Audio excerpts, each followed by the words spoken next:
चलिए अभी नेक्स्ट वाला एरोमेटिक डेरिवेटिव जो रहेगा दैट विल बी फिनॉल, है ना, when OH is connected to benzene. ठीक है, तो अभी हमने क्या देखा था इसके पिछले वाले सेक्शन में, एरोमेटिक हैलोजन कंपाउंड्स। अब हमने बेंजीन पर इस बार किसको जोड़ा है, OH को, है ना। OH हालांकि अल्कोहल्स का फंक्शनल ग्रुप होता है, बट जब OH डायरेक्टली बेंजीन से कनेक्ट हो जाता है तो फिर ये अल्कोहल ना होते हुए क्या बन जाता है, दैट इज फिनॉल बन जाता है। ठीक है, फिनॉल्स को हम क्या नहीं बोल सकते, एरोमेटिक अल्कोहल्स नहीं बोल सकते, है ना। फिनॉल्स जो रहेंगे, है ना, these are not the aromatic alcohol. ठीक है, फिनॉल एरोमेटिक अल्कोहल नहीं होते हैं। ठीक, अब कौन सी चीज है इसमें फिनॉल बनाने के लिए, सबसे पहला मेथड जो है कौन सा है, डाउ प्रोसेस, है ना, यह भी लिखा ही था हमने। क्या होता है ये, क्लोरोबेंजीन के ऊपर reaction of NaOH by heating under pressure, तो क्या हो जाता है, Cl is replaced by OH। ठीक है, तो ये क्या होता है, डाउ प्रोसेस होता है। ठीक, तो ये लिखा हुआ है अपना। इसके बाद फिर नेक्स्ट वाली रिएक्शन ये भी आती है अपने को, कौन सी है ये, दिस इज सैलिसाइलिक एसिड, इसका डीकार्बोक्सिलेशन करवा दिया तो क्या होगा, यहाँ से COH हट जाता है तो बेंजीन पर सिर्फ क्या बच जाएगा, OH बच जाएगा। ठीक है, so it is by decarboxylation of salicylic acid. समझ आ गई बात ही, तो रिएक्शन भी पड़ी हुई है अपनी। इसके बाद अगली रिएक्शन जो है वो कौन सी, दैट इज SO3Na वाली। ठीक है, तो बेंजीन पर क्या लगा है, SO3Na, NOH के साथ इसको हम हीट करेंगे तो क्या हो जाएगा, दिस विल बी इप्सो सब्स्टिट्यूशन ना, न्यूक्लियोफिलिक, है ना। Na2SO3 बाहर निकल गया, इसकी जगह OH in the form of nucleophile यहाँ पर आ जाता है। ठीक है, तो it is sodium benzene sulphonate का हीटिंग विद NaOH या KOH, इसको हम फ्यूज करते हैं, है ना। सोडियम बेंजीन सल्फोनेट को NaOH के साथ फ्यूज करेंगे, मतलब क्या इसका, तो हम बोलेंगे यहाँ पर इतनी हीटिंग करेंगे कि रिएक्शन मिक्सचर मेल्ट हो जाएगा। ठीक है, तो इन कंडीशंस में क्या होगा, यहाँ इप्सो सब्स्टिट्यूशन, OH नेगेटिव यहाँ अटैक करके क्या करेगा, पूरा Na2SO3 बाहर निकाल देता है और SO3Na की जगह पर OH सब्स्टिट्यूट हो जाता है ना। So this is what that इप्सो substitution. ठीक है, इसके बाद फिर कौन सी चीज है ये, बेंजीन डाइजोनियम क्लोराइड, है ना, इसके साथ तो क्या हो जाएगा, that will be SN1 mechanism. Benzene diazonium chloride में से क्या हो जाएगा, नाइट्रोजन का इवोल्यूशन बाय फ्रेगमेंटेशन, कैटायन बचा, उस पर किसने अटैक कर दिया, water in the form of nucleophile, तो फॉर्मेशन हो गया किसका, दैट इज ऑफ फिनॉल। ठीक है, तो बेंजीन डाइजोनियम क्लोराइड को वाटर के साथ जब हम गर्म करते हैं तो कौन सी चीज होती है, बेंजीन डाइजोनियम क्लोराइड में से नाइट्रोजन के इवोल्यूशन से क्या बनता है, तो हम बोलते हैं फिनाइल कैटायन। उस फिनाइल कैटायन पर फिर water in the form of nucleophile attack कर देता है, तो यहाँ फॉर्मेशन हो जाता है कि इसका दैट इज ऑफ फिनॉल। आया समझ में, है ना। इसके बाद फिर अगली चीज जो अपन बोलते हैं ये कौन सी रहेगी, तो हम बोलते हैं यहाँ पर ग्रिग्नार्ड रिएजेंट है ना, इसकी ऑक्सीजन से रिएक्शन करवाई हमने। ठीक है, तो एरोमेटिक वाला ग्रिग्नार्ड है, ऑक्सीजन से रिएक्शन करवाएंगे तो कार्बन और मैग्नीशियम इनके बीच में क्या आ जाता है, ऑक्सीजन आ जाएगा। ठीक है ना, एरोमेटिक वाला ग्रिग्नार्ड लेकर उसकी रिएक्शन हमने किससे करवाई है, दैट इज विथ ऑक्सीजन। ठीक है, तो क्या बोला हमने, कार्बन और मैग्नीशियम इनके बीच में ऑक्सीजन आ जाएगा। आया समझ में, है ना, तो क्या बन जाएगा यहाँ पर, इससे सॉल्ट ऑफ फिनॉल बन गया। ठीक है है ना, बेंजीन पर क्या लग गया, इट इज OMgBr, तो सॉल्ट ऑफ फिनॉल बन गया। इस पर H3O पॉजिटिव डालेंगे तो H पॉजिटिव क्या करेगा, Mg को हटाकर उसकी जगह पर खुद लग जाएगा, तो इधर फॉर्मेशन हो जाता है किसका, इट इज ऑफ फिनॉल। समझ आ गई बात ही, तो it is phenyl magnesium halide पर ऑक्सीजन का रिएक्शन, तो बन गया इससे PHOMgBr, जिसका हाइड्रोलिसिस करवाने पर फॉर्मेशन किसका हो गया, दैट इज ऑफ फिनॉल। समझ आ गई बात ही, है ना। तो सिंपल मेथड्स हैं, 3 तक की रिएक्शंस अपनी पड़ी हुई थी, 4th वाली भी सिंपल थी, 5th वाली रिएक्शन भी सिंपल है ना। अब इसके बाद नेक्स्ट वाली जो प्रोसेस होती है, this is called what that Raschig's process, है ना। फिनॉल मैन्युफैक्चरिंग की नेक्स्ट वाली जो प्रोसेस है ये कौन सी है, दिस इज रशिग्स प्रोसेस। ठीक, रशिग्स प्रोसेस जो होती है ये क्लोरोबेंजीन बनाने के काम में भी आती है और फिनॉल बनाने के काम में भी आएगी। ठीक है ना, क्या बोलेंगे हम, रशिग्स प्रोसेस जो होती है ये फिनॉल बनाने के काम में भी आती है और किसके काम में भी आएगी, that is for manufacturing of chlorobenzene also. Clear है, कौन सी चीज होती है इसमें, तो हम बोलेंगे हम बेंजीन पर HCl की रिएक्शन जब करवाते हैं एयर की प्रेजेंस में, है ना, by taking CuCl2 and FeCl2 as the catalyst and heated conditions. ठीक है, तो क्या होता है, तो हम बोलेंगे बेंजीन पर से हाइड्रोजन, HCl का हाइड्रोजन और एयर में से ऑक्सीजन H2O बन के निकलता है ना रेडिकल फॉर्म में, तो यहाँ से H हट के Cl का रेडिकल जो बनता है वो किससे जुड़ जाएगा, फिनाइल रेडिकल से जुड़कर क्या बना देता है यहाँ पर दिस क्लोरोबेंजीन। आया क्या समझ में, है ना, क्या बोले हमने, बेंजीन का एक हाइड्रोजन, HCl का एक हाइड्रोजन और एयर से ऑक्सीजन, इसने H2O बनाया और बेंजीन का कार्बन और क्लोरीन ये आपस में जोड़कर क्या बना लेंगे, दैट कार्बन क्लोरीन बॉन्ड बना लेते हैं। ठीक है, तो इसमें फॉर्मेशन हो गया किसका, इट इज ऑफ क्लोरोबेंजीन। समझ आ गई बात ये, इसमें क्लोरोबेंजीन का फॉर्मेशन हो जाता है। अब इस क्लोरोबेंजीन पर जब सुपर हीटेड स्टीम हम पास करवाएंगे, मतलब यहाँ पर टेम्परेचर इज वेरी हाई, तो क्या हो जाएगा, Cl का इप्सो substitution by water in the form of nucleophile, तो Cl हटकर इसकी जगह पर क्या लग गया, OH लग जाता है। क्लियर हुआ नहीं, तो फर्स्ट स्टेप में क्या बना था, क्लोरोबेंजीन, इस वजह से हमने क्या बोला है, रशिक्स प्रोसेस किस काम में आता है, क्लोरोबेंजीन को बनाने के काम में भी आएगा और फिनॉल को बनाने के काम में भी आता है। क्लियर है अच्छे से ये, है ना। अगली चीज जो रहेगी इसमें, नेक्स्ट वाली रिएक्शन जो होती है ना, इसका नाम अभी अपन बाद में लिखते हैं, पहले समझ लें। बेंजीन पर क्या किया अपन ने, propene in presence of H positive. ठीक है, तो बेंजीन पर अल्कीन और H पॉजिटिव डालते हैं हम, तो कौन सी चीज होती है इससे, तो हम इससे बोलते हैं फ्रीडल क्राफ्ट अल्काइलेशन होता है। H पॉजिटिव क्या करेगा यहाँ पर, H पॉजिटिव इस पर इलेक्ट्रोमेरिक शिफ्ट करेगा, कहाँ जुड़ जाएगा खुद, टर्मिनल कार्बन, बीच वाले कार्बन पर क्या छूटा, कार्बोकेटाइन, तो ये जो आइसोप्रोपाइल कार्बोकेटाइन बना है ये बेंजीन पर क्या करवा देता है, दिस इलेक्ट्रोफिलिक सब्स्टिट्यूशन। ठीक है, तो नेक्स्ट वाले रिएक्शन का जो फर्स्ट वाला स्टेप है, ये फर्स्ट वाला स्टेप क्या है, this is electrophilic substitution and it is Friedel Crafts reaction. इससे क्या बन गया यहाँ पर, isopropyl benzene which is also known as what, that cumene, है ना, प्रोसेस के नाम में भी आने वाला है, तो यहाँ लिख दे रहे हैं अपन ना, तो क्या बन गया यहाँ पर, क्यूमीन बन जाता है by electrophilic substitution which is what, that Friedel Crafts reaction.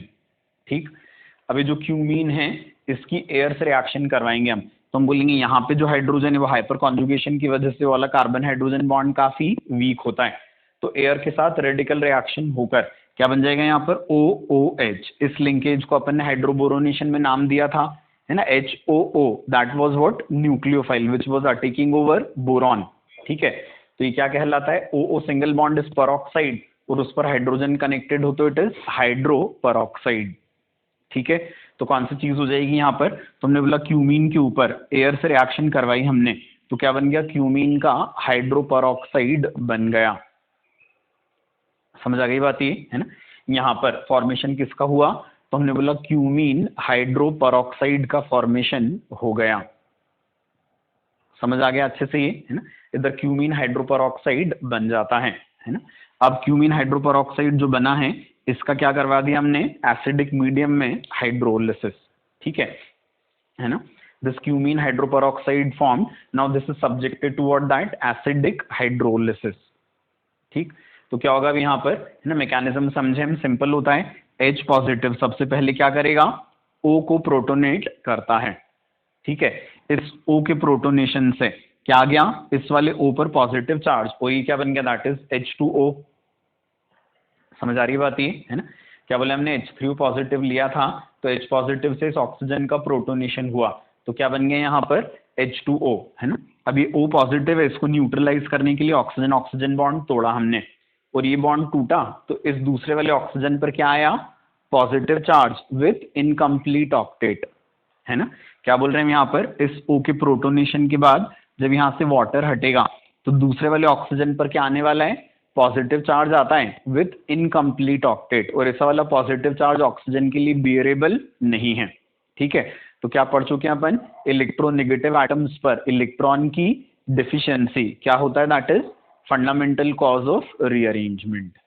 याद है ना अच्छे से, काफी बार पढ़ चुके अपन ये। तो हम बोलते हैं इस वाले O पर जब इलेक्ट्रॉन की डिफिशियंसी आएगी तो क्या हो जाएगा यहाँ पर, तो हम बोलते हैं यहाँ पर रीअरेंजमेंट होगा, है ना। रीअरेंजमेंट में क्या है यहाँ पर, ऑक्सीजन इज एटम नंबर 1, ये कार्बन जो दिस इज एटम नंबर 2, इस पर क्या लगे, 2 मिथाइल और एक फिनाइल ग्रुप लगा हुआ है। ठीक है, तो अब हम माइग्रेशन किसका करवाएंगे रीअरेंजमेंट में, 1 to माइग्रेशन, तो हम बोलेंगे that is of phenyl.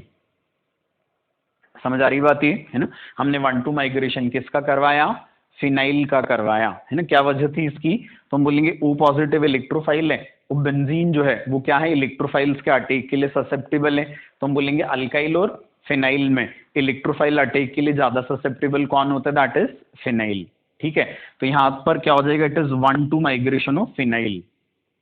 Clear हो रहा है, फिर से शुरू से सारा बोल रहा हूं ना मैं, कौन सी चीजें यहाँ पे, क्यूमीन हाइड्रोपेरोक्साइड बना, इसका क्या करवाया हमने, एसिडिक हाइड्रोलिसिस। ठीक है, एसिडिक हाइड्रोलिसिस के टाइम पर क्या हुआ, तो हमने बोला H पॉजिटिव ने O को प्रोटोनेट किया। ठीक है, H2O बाहर निकला, इसकी वजह से इस ऑक्सीजन पर क्या आया, पॉजिटिव चार्ज आया विथ इनकम्प्लीट ऑक्टेट।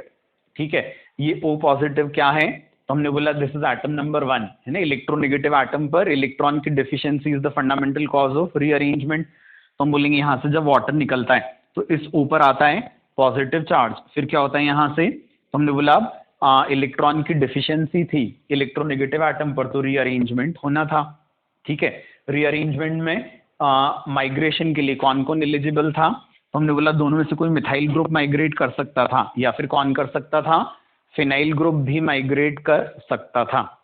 ठीक है, तो अल्काइल फिनाइल में हमने माइग्रेशन किसका करवाया, फिनाइल का, क्योंकि फिनाइल रिंग क्या होती है, इलेक्ट्रोफिलिक अटैक के लिए ज्यादा ससेप्टेबल होती है बजाय अल्काइल के।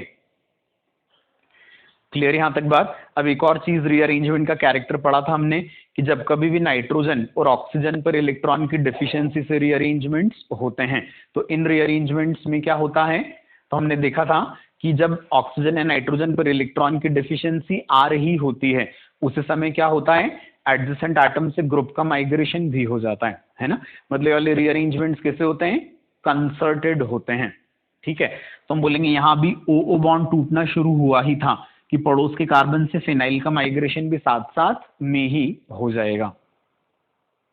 याद देना अच्छे से, तो हम बोलेंगे यहाँ पर क्या होता है, 1 to फिनाइल शिफ्ट होगी और इसकी वजह से क्या हो जाएगा, तो हम बोलेंगे ये जो कार्बन था इसके ऊपर आ जाएगा पॉजिटिव चार्ज, और फिनाइल कहां से, कार्बन से शिफ्ट हो जाएगा कहां पर, दैट इज एट ऑक्सीजन। समझ आ गई बात ये है ना। इसको आप चाहो तो एरो पर लिख लो, it is 1 to pH2 negative shift है ना, ये क्या है, 1 to pH नेगेटिव शिफ्ट है। ठीक है, इसकी वजह से pH पहुंच गया ऑक्सीजन पर और कार्बन पर क्या छूट गया, यहाँ पर पॉजिटिव चार्ज छूट जाता है।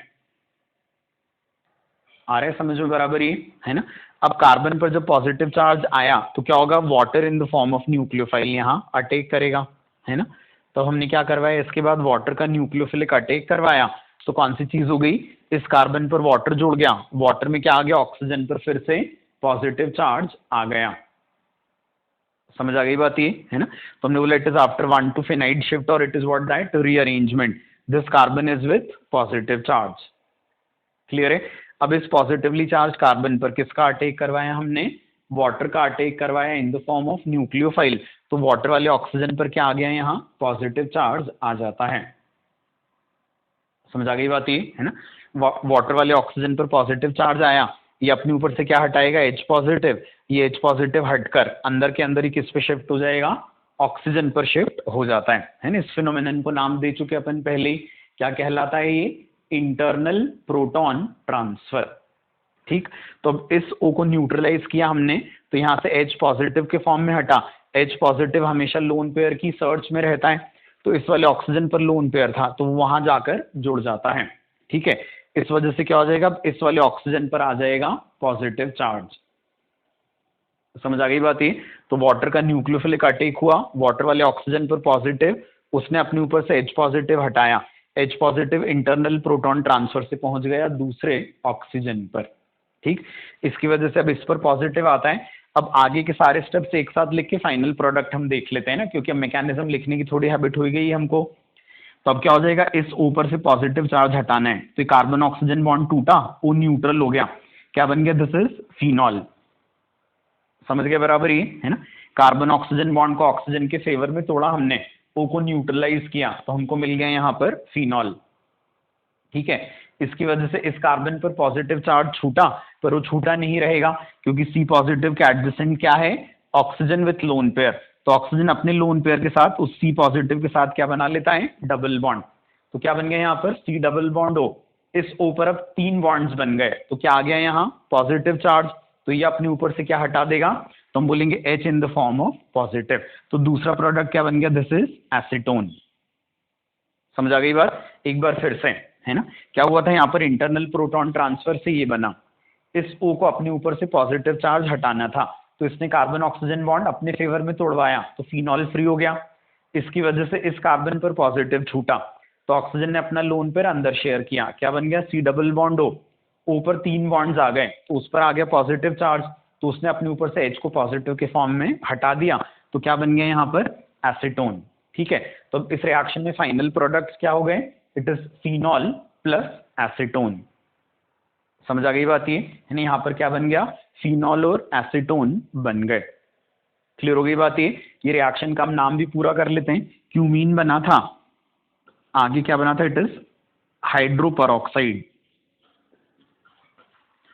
तो ये रिएक्शन जो होती है ना, ये क्या कहलाती है, this is called cumene hydroperoxide rearrangement. जो रिएक्शन नंबर 7 था, इसका नाम क्या है, this is cumene hydroperoxide rearrangement, है ना। मैकेनिज्म आप पूरा का पूरा इसका मन से भी बना सकते हो, वैसे एयर के साथ वाले रिएक्शन हमारे लिए नहीं है, बाकी सारे फंडामेंटल्स हमने पढ़े हुए हैं। और ये रिएक्शन थोड़ी सी इंपॉर्टेंट है ना, फ्रीक्वेंटली आस्क्ड है आईआईटी में। समझ आ रही बात ये, है ना। तो this is cumene hydroperoxide rearrangement. Clear हो गया ये, है ना। अब ये फिनॉल बनाने की मेथड्स हो गई सारी, अब हमको क्या देखना है, फिनॉल की प्रॉपर्टीज देखनी है ना, प्रॉपर्टीज ऑफ फिनॉल। तो पहले हम क्या देखेंगे, फिनॉल की फिजिकल प्रॉपर्टीज। ठीक है, तो फिनॉल की फिजिकल प्रॉपर्टीज में सबसे पहली चीज जो लिखेंगे हम, वो कौन सी लिखेंगे कि फिनॉल जो होता है ये क्या रहेगा, स्पेरिंगली वाटर सोल्यूबल होता है ना, मतलब can be considered as insoluble, है ना। फिनॉल जो रहेगा ये स्पेरिंगली वाटर सोल्यूबल होता है ना, phenol is sparingly water soluble, that means it can be considered what, it can be considered as water insoluble almost। Clear है ना। इसके बाद फिर अगली चीज जो हम बोलते हैं वो कौन सी, कि फिनॉल जो इसका फिजिकल स्टेट सॉलिड होता है ना, फिनॉल जो है इसका फिजिकल स्टेट क्या रहेगा, दैट इज सॉलिड। क्लियर है ना। अब सॉलिड स्टेट में फिनॉल जब प्योर फॉर्म में होता है तो कैसा होता है, कलरलेस होता है ना। Pure phenol is what, it is colourless, है ना। प्योर फिनॉल कलरलेस होता है, लेकिन एयर एक्सपोजर पर क्या हो जाएगा, इट टर्न्स पिंक, है ना। Phenol in pure form is what, it is colourless, है ना। फिनॉल प्योर फॉर्म में कलरलेस होता है ना, but on air exposure it turns pink, है ना। फिनॉल प्योर फॉर्म में कलरलेस था, बट एयर एक्सपोजर पर ये पिंक हो जाता है ना, and that is because of इसका ऑक्सीडेशन। फिनॉल प्योर फॉर्म में कलरलेस होता है, बट एयर एक्सपोजर पर, है ना, क्या हो जाएगा, इट टर्न्स पिंक, है ना, that is because of oxidation, है ना। एयर एक्सपोजर पर ये पिंक हो जाता है ऑक्सीडेशन की वजह से, है ना। यहाँ पे हमने लिखा हुआ है फिनॉल के ऑक्सीडेशन से क्या बनता है, ये जो मिडिल में लिखा है ना यूनिट हमने, ये ठीक है, फिनॉल के ऑक्सीडेशन से बना, दिस इज पैराबेंजोक्विनोन, पढ़ा हुआ है कंपाउंड अपन ने, this is what, a free radical inhibitor. ठीक है, तो पैराबेंजोक्विनोन बनता है, और पैराबेंजोक्विनोन जो है वो फिनॉल के दूसरे मॉलिक्यूल्स के साथ क्या कर लेता है, दैट इज हाइड्रोजन बॉन्डिंग, है ना। तो कौन सी चीज बोली हमने, कि फिनॉल ने ऑक्सीडाइज होकर क्या बनाया, इट इज दिस पैराबेंजोक्विनोन। ठीक है, ये समझाने के लिए लाइन बनाई थी मैंने, फिर से मिटा रहा हूं यहाँ पे, है ना। पैराबेंजोक्विनोन बना, और ये पैराबेंजोक्विनोन जो है ये दूसरे फिनॉल मॉलिक्यूल के साथ क्या करता है, दैट इज हाइड्रोजन बॉन्डिंग, और इस हाइड्रोजन बॉन्डिंग की वजह से क्या हो जाएगा, ये नया एसोसिएशन बन जाता है जो पिंक कलर का होता है ना। इसको फिनोक्विनोन भी बोलते हैं। समझ आ गई बात ये। तो फिनॉल ने ऑक्सीडाइज होकर क्या बनाया, दैट इज पैराबेंजोक्विनोन। उसने फिनॉल के दूसरे मॉलिक्यूल्स जो ऑक्सीडाइज नहीं हुए थे उसके साथ क्या कर लिया, हाइड्रोजन बॉन्डिंग करके ये एसोसिएशन बना लिया, विच इज कॉल्ड फिनोक्विनोन। ठीक है, और इसके बन जाने की वजह से फिनॉल का सैंपल जो होता है क्या हो जाएगा, जो एयर एक्सपोजर के बिना कैसा था, कलरलेस था, वो अब कैसा हो जाता है, पिंक हो जाता है। आगे समझ में है ना। अब इसके बाद फिर इसकी केमिकल प्रॉपर्टीज देखेंगे हम, है ना। फिनॉल की फिजिकल प्रॉपर्टीज हो गई, है ना। क्या बोला था अपन ने, स्पेरिंगली वाटर सोल्यूबल है, फिजिकल स्टेट सॉलिड है, प्योर फॉर्म में कलरलेस है, एयर एक्सपोजर पर पिंक हो जाता है ड्यू टू ऑक्सीडेशन, है ना।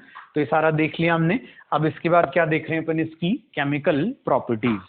ठीक है, तो फिनॉल की केमिकल प्रॉपर्टीज में सबसे पहले क्या रहेगा, इसका एसिडिक नेचर। ठीक है ना। फिनॉल की केमिकल प्रॉपर्टीज में सबसे पहले क्या होता है, इसका एसिडिक नेचर हम देखेंगे। ठीक है, एसिडिक नेचर में पढ़े हुआ है अपन ने जीओसी में कि फिनॉल की acidity is due to what, तो हम बोलेंगे इसका जो कॉन्जुगेट बेस होता है जिसका नाम क्या होता है, फिनो ऑक्साइड आयन या फिनेट आयन, ये क्या होता है, रेजोनेंस स्टेबलाइज्ड है ना। ध्यान पड़ा था अपन ने जीओसी में, है ना। फिनॉल की acidity that is due to what, तो हम बोलेंगे फिनॉल का जो कॉन्जुगेट बेस है which is called what, phenoxide ion और फिनेट आयन, ये क्या होता है, रेजोनेंस स्टेबलाइज्ड होता है ना। इस वजह से फिनॉल क्या रहेगा, एसिडिक इन नेचर। आया समझ में, है ना। अगली चीज जो हम बोलते हैं इसमें वो कौन सी है, फिनॉल के एसिडिक नेचर को शो करने वाली रिएक्शंस हमको देखनी है। ठीक है, तो सिंपल रिएक्शंस हैं। फिनॉल में क्या है, एक्टिव हाइड्रोजन, तो ग्रिग्नार्ड रिएजेंट की जब भी अपन रिएक्शन करवाते हैं एक्टिव हाइड्रोजन कंटेनिंग कंपाउंड से, तो एक्टिव हाइड्रोजन कंटेनिंग कंपाउंड क्या बना लेता है, अपना सॉल्ट, और साथ में क्या बन जाता है, दैट इज अल्केन। ये अपन ने अल्केन की प्रिपरेशन में पढ़ रखा है सारा, है ना। जेरिविटिनोफ मेथड आया याद, ये है ना। तो क्या बोले हमने, फिनॉल में hydrogen connected to oxygen is what, it is making phenol an active hydrogen containing compound, and whenever active hydrogen containing compounds they react with what, Grignard's reagent, they always form alkane, and the active hydrogen containing compound that is converted into what, its salt। समझ आ गई बात, ये तो reaction पड़ी हुई थी अपनी। फिर एसिडिक हाइड्रोजन है, तो मेटल्स लाइक सोडियम पोटेशियम इनके साथ रिएक्शन करके भी क्या बन जाएगा, सोडियम या पोटेशियम फिनो ऑक्साइड, साथ में हाइड्रोजन का इवोल्यूशन। तो ये भी सिंपल एसिड वाली रिएक्शन है जिसमें मेटल के साथ रिएक्शन करके उसने सॉल्ट बना दिया, साथ में क्या हो गया, हाइड्रोजन का इवोल्यूशन। क्लियर है ना। इसके बाद फिर क्या है, ये फिनॉल जो होता है लिटमस सेंसिटिव एसिड होता है। तो जो लिटमस सेंसिटिव एसिड्स होते हैं ये मेटल हाइड्रोक्साइड्स NaOH KOH इनके साथ रिएक्शन करके अपने सॉल्ट बना के क्या करेंगे, यहाँ से वाटर को हटा देते हैं ना। This is typical neutralisation reaction, ठीक है ना। तो फिनॉल लिटमस सेंसिटिव एसिड था, इस वजह से ये NaOH के साथ भी रिएक्शन कर पाया, ठीक है ना। तो इसने NaOH के साथ रिएक्शन करके अपना सॉल्ट बनाया, साथ में क्या हो गया, यहाँ पर वाटर का लिबरेशन हो गया। समझ आ गई बात ये, है ना। लेकिन फिनॉल की NaHCO3 के साथ रिएक्शन नहीं होती, क्योंकि फिनॉल क्या, it is weaker acid than H2CO3। समझ आ रही बात ये, है ना।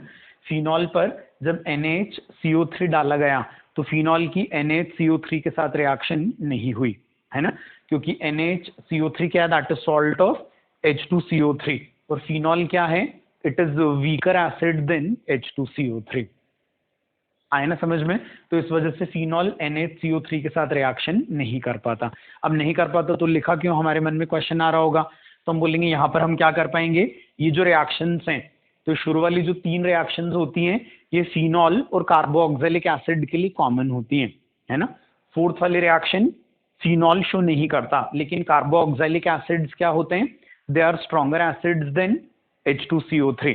इस वजह से वो NaCO3 के साथ रिएक्शन करके क्या करते हैं, H2CO3 को लिबरेट करवा देते हैं। H2CO3 अनस्टेबल होता है तो टूट जाता है H2O प्लस CO2 में, तो हम क्या बोलते हैं, कार्बोक्सिलिक एसिड्स NaCO3 के साथ CO2 इवॉल्व करवाएंगे। ऐसा फिनॉल नहीं करवा पाते, है ना, अनसब्स्टिट्यूटेड फिनॉल। तो ऐसा फिनॉल नहीं करवा पाएंगे, या phenol substituted with electron releasing groups, ये नहीं कर पाएंगे। समझ आ रही ना बात ये, ठीक है। तो ये रिएक्शन जो होती है ये क्या होती है, फिनॉल और कार्बोक्सिलिक एसिड का डिस्टिंक्शन होती है, इस वजह से इसको हमने लिखा है यहाँ पर। आए ना समझ में। तो शुरू वाली 3 रिएक्शंस कार्बोक्सिलिक एसिड और फिनॉल दोनों के लिए कॉमन है। फोर्थ वाली रिएक्शन कार्बोक्सिलिक एसिड शो करेगा बट फिनॉल शो नहीं करता है। आया क्या समझ में, है ना। तो ये रिएक्शन जो होती है this is used for making distinction between phenol and carboxylic acids. Clear है ना। तो ये जो शुरू वाली 3 रिएक्शंस हैं ये क्या शो कर रही हैं, एसिडिक नेचर ऑफ फिनॉल। समझ आ गई बात ये। और फोर्थ वाली रिएक्शन जो फिनॉल शो नहीं कर रहा और कार्बोक्सिलिक एसिड्स कर रहे हैं, ये रिएक्शन क्या है, तो हम बोलेंगे that is used for making distinction between phenol and carboxylic acids. Clear हो गया यहां तक अच्छे से।